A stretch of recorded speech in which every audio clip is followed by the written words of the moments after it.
All right, ladies and gentlemen, here is the second part of our story called The Man Who Climbed Everest. So you can use these paragraphs to help you answer the three questions. How does Eric's team make sure he has a successful climb?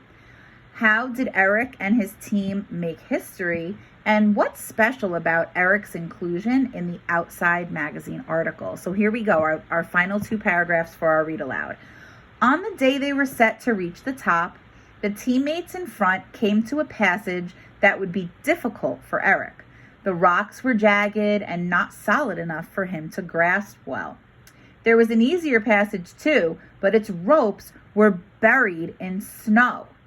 Two of the climbers spent hours digging and pulling the ropes free so Eric could use them. They were working at a height of 28,000 feet. Eric reached the summit, remember that's another word for top, of Mount Everest that day, and so did 19 of the 21 members of his team, the largest team of climbers ever to reach the top in a single day. They made history, and Eric had made history as an individual. He became the first blind person to scale the nose of El Capitan in Yosemite, California in 1996. He also is the only blind person to have completed the 7 summits.